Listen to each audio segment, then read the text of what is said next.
Yay! You're awesome. What's up? My name's Christian Brown, and today we're going to be talking about The Magic of Thinking Big by David J. Schwartz. Bam! Chapter 5, How to Think and Dream Creatively, Part 2. So today, really, everything we're going to be talking about is listening. How with listening, you can think bigger and think more creatively. The reason listening is so important is because listening allows you to get ideas so that you can output more. David found that after hundreds of interviews with people in all walks of life, the bigger the person, the more apt he is to encourage you to talk. Whereas the smaller person, the more apt he is to preach to you. Right? Big people monopolize the listening, whereas small people monopolize the talking. Think about top-level people in all walks of life. They're always asking people questions before they make a decision, right? How do you feel about this? What would you do in this situation? How do you think we could do this better? The reason for that is by asking all these questions, you might already have an idea in your head, right, for answering and solving this problem. But if you ask all these questions of other people, then they're going to throw at you a whole bunch of different ways to solve your problem and help you with what you're doing. And by getting those, it's going to juice your ideas and make you a better problem solver and figure out a better way to actually answer that question. David has a great way of looking at it, right? If you think about your mind as a decision-making machine, right? Because that's what people really are. We're decision-making machines. In order to manufacture that decision, we need raw materials. And those raw materials that we put in are thoughts and ideas and ways of doing things. Typically, those come from our memory, right? Stuff we've learned in our past, our experiences, what we studied, etc., etc. And the only way to get more raw materials in order to have a successful decision is to get more ideas from other people, right? Because they're out there and they've had all kinds of experiences themselves. So what you should do is ask lots of questions to then give yourself lots of raw materials so you can make the best decision, right? Manufacture the best decision with your brain. Now, I'm in sales, so I really love this next quote. David said recently in an office, he found a quote that he really thought was beautiful. And the quote was, "To sell John Brown what John Brown buys, you've got to see things through John Brown's eyes." And of course, the way to see John Brown's vision is to listen to what John Brown has to say. Your ears are your intake valves. They feed you the raw materials that allow you to do creative thinking, right? We learn nothing by telling, but we can learn anything and everything through asking and listening. All right, David's got a 3-step program to learn to listen better in order to get your creative thinking really juiced. And the first one he talks about is encouraging others to talk. Whenever you have any decision you're trying to make, always ask, your friends and colleagues, what do you think about this? What would you do in this situation? If you see someone in the middle of a conversation who looks like they have the urge to talk, stop yourself and go, what were you thinking? The beautiful thing about this is that it wins you a double-barreled victory. Not only do you get all this great raw material that juices your creative thinking, but people love to talk, right? They love to talk about themselves. And so it also wins you friends. The second thing is ask things in the form of questions when you tell people you're going to do stuff. So rather than saying, hey, I'm going to build this new machine, go, what do you think about a machine that does this? Right? By doing a little bit of informal research before you actually jump into a project or a decision, by asking others these types of questions, they'll give you ideas for how you can do it better and if it's actually viable or even worthwhile. Especially because if you don't tell them up front that you're doing something, then they'll probably take it as more of a fun, sporty thing and sort of go, oh yeah, well I think we could do X, Y, and Z, which would work cool. Because one thing about successful people as well, if you don't know already, is on your way to the top, there's going to be a lot of people that try to drag you down, unfortunately, right? Because people don't like to see other people skyrocket to success above them when they're not getting up there.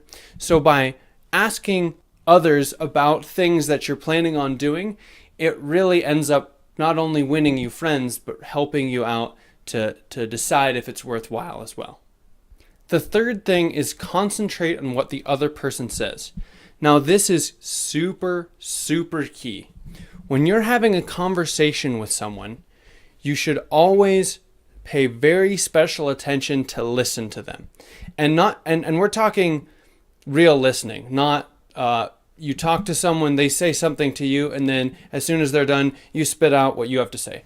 No, when someone says something, let it penetrate you. Really listen, really try to grasp an understanding of what they said to you.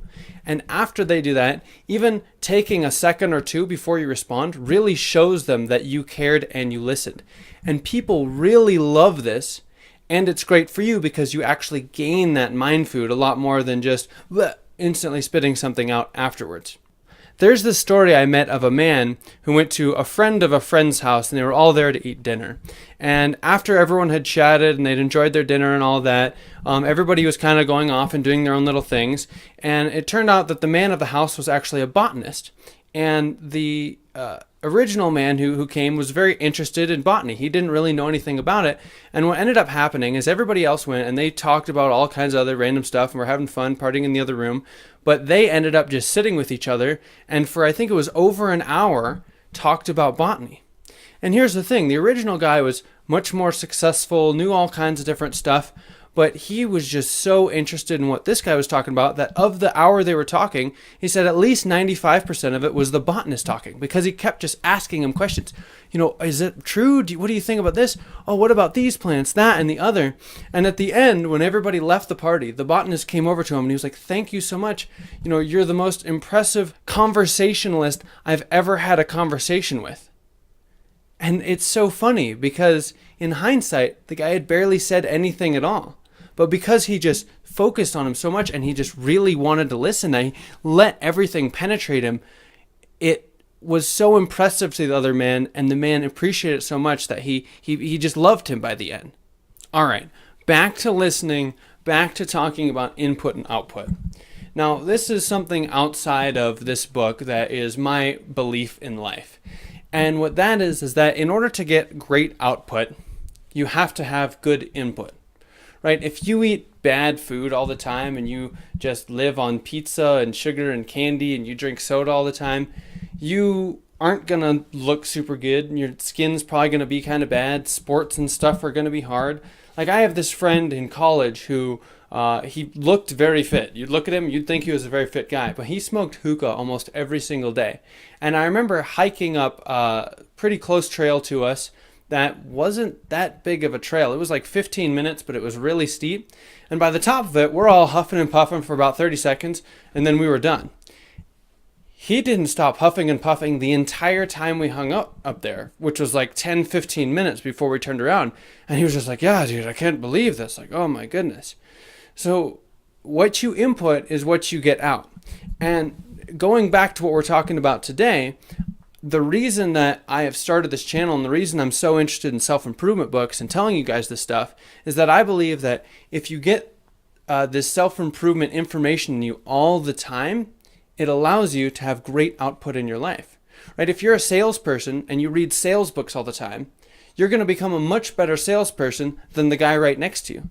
Right? If you're interested in botany or physics or anything and you read about it every single day, you're getting so much good input that whenever you're doing anything relating to that subject, you're going to have great output as well.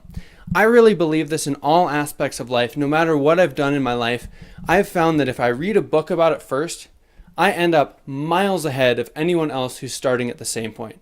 Even something as that you wouldn't even think a book would help that much with, like golfing. I got really interested in golfing about a year ago, and I read a book on it first, and I went out and I started golfing, and in no time, I got good quickly, right? What you put in is what you get out. And if we took this one step further, thinking about us like a machine, or your mind like a decision-making machine, if you don't input anything, then how are you going to be able to manufacture a decision or manufacture anything? Everything that comes out of you is going to have no substance. Because if you constantly just work and do this and do that and talk, and you don't listen and you don't input and you don't pull things into you, then eventually everything that you put out in the world is just not going to have a lot of worth. So it's important to always be building yourself, always be giving yourself positive mind food, always be reading books, taking in self-improvement material, listening to others, so that you have the raw materials to constantly be outputting great stuff into the world. Now I'm going to show you how to actually use that creative thinking to really bring value into your life. So what are the fruits of creative thinking? Well, the fruits of creative thinking are simply ideas, right? They give you lots of ideas, bigger and better ideas. But ideas are highly perishable, right? We've all had, ideas for $1 million businesses and ways to make our relationships better and ways to do this better and that better. We've probably all had hundreds, if not thousands, maybe even tens of thousands.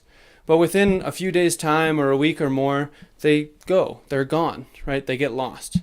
So it's important to cultivate these ideas.